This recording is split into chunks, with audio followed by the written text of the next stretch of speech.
I'm in the process of trying to find a way to get to what called Camp Murray, which is the National Guard camp opposite Fort Lewis.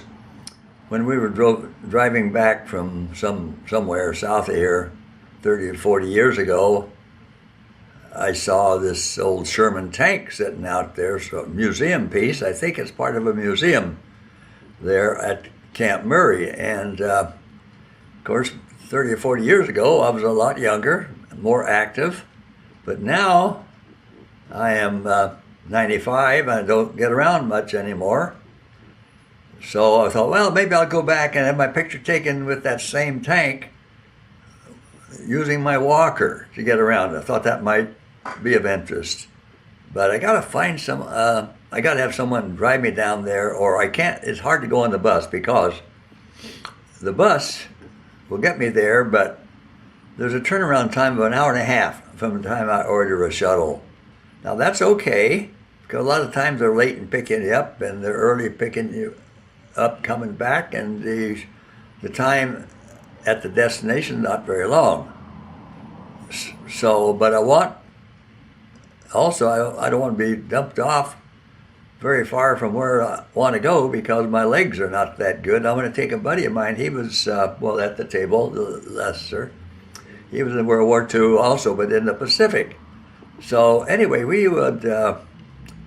My aim is to get down there and have a picture taken again, take his picture, and just for the heck of it, all that. I have some pictures of me with a Tiger tank and some beat up tanks in Germany, and I'll just put it in that collection. So I thought that might be of interest to someone. And then I got to thinking, maybe my story might be of interest to someone who heard it, how I got in the business I was in, which was radio and television, sales and service, basically. As a young man, 18, from the time I was 12, I studied music and was a musician. So when I got in the Army, they happened to put me in the artillery, and tests indicated that I might be okay as a radio operator. So they put me through basic training as in a radio operator, and I did very well. I just figured that out lately. I did very well, in fact, and it gave me some perks which I would not have got if I'd have been an infantryman or something like that, which they don't consider highly trained, although I think they're probably as much training as I had in my field. Anyway, so when I went overseas in World War II in 1945, early in January 45, on the Queen Elizabeth. Now the Queen Elizabeth is so huge that one number I heard was 16,000 troops on it, and it took them 3 days to load it.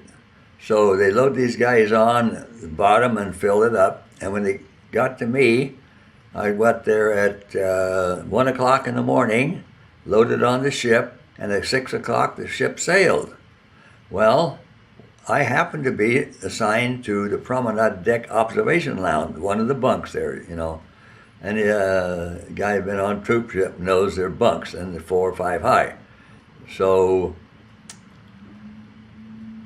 I was, that was on the promenade deck observation lounge.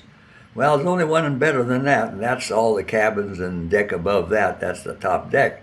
And that was reserved for officers and women, either WACS or Red Cross or people like that. So, and as a result of when we got to Glasgow, I was on the first barge, lighter. They couldn't dock in Glasgow because it was too big a boat. So anyway, they got us off on the lighter and took us right to the shore and put us on a troop ship. And after a cup of coffee from the Red Cross girls, we were loaded up and we headed south. The next time I saw daylight, it was in Southampton, totally destroyed by the Germans. And I will continue this in the next episode.